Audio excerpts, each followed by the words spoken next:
That artwork right there, it is actually one of the best things about this whole mixtape.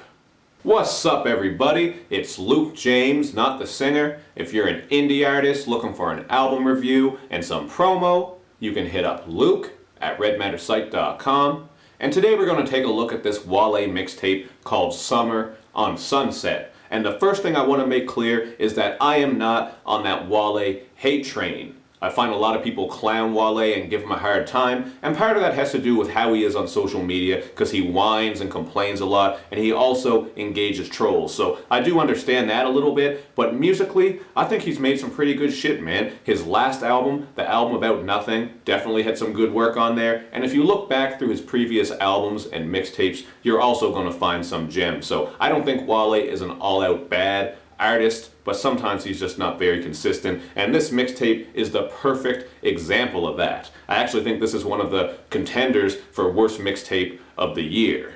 Now, one of the things I really didn't like about this one is that Wale is doing even more crooning and sing-songy flowing than usual. You're going to hear it on songs like Miss Moon and Drunk and Conceited, which also don't come with any interesting production or content, and the production throughout this tape actually really falters. I mean, the song Valentino just sounds like a bad knockoff of Travis Scott's track Backyard, at least that's what it reminded me of. And the song It's Too Late reminded me of a really bad version of Jeremiah's song We. So you weren't getting a whole lot of originality with these two tracks, and you're not getting much originality with the track Publishing Checks either, because that one just sounds like a trap style track that any rapper out there could make. There's nothing unique, creative, or interesting about it. But the song Thought It has the absolute worst and laziest DJ Mustard beat I have ever heard in my life. If Wale paid for this shit, I actually feel kind of bad for him, because I admit it, I'm not a big DJ Mustard fan, but he does have some alright beats here and there, and you can't really deny that he's made a ton of hits, but this beat here is just some really, really bad shit. Not to mention it also has this awful little feature from Joe Moses and a Ty Dolla $ign hook that just doesn't fit into the track. So overall, that was one of my least favorites. I thought it was pretty brutal. And the same goes for Gangsta Boogie, man. That song actually hurt my heart because I saw Daz and Corrupt were featured and I got a lot of love for the Dog Pound, but the song itself is awful. It has a terrible hook on it from Wale, and the beat just sounds like some really bad video game music. Not video game music in the good way, but in the cheap, just not good at all way.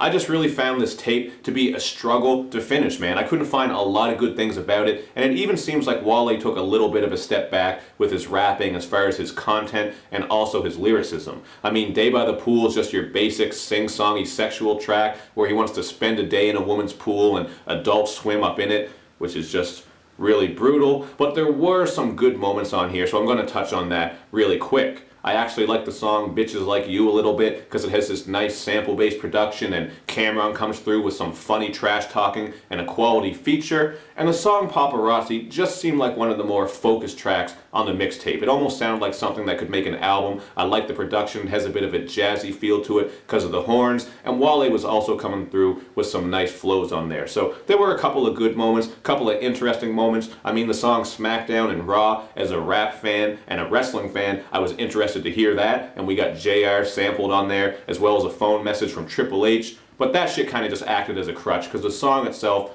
wasn't really interesting. You're just going to be interested if you're a wrestling fan because of those little features and also the title. But overall, man, like I said, I think this is one of the worst mixtapes of the year. I give it a 2 out of 5. And this doesn't put me on that Wale hate train, but if he doesn't come out with some fire next time around, well, I'm not really going to be fucking with his music much more. I know that much. But that's just what I thought about this mixtape. You guys check it out for yourself and then hit me up in the comment section. Do you think it's as bad as I'm saying? And make sure you do all that good YouTube and social media stuff, man. Where you like my videos, you share them, you follow me on Twitter, you retweet the videos, and you especially subscribe to my channel. Thank you for watching, everybody. I will see you next time.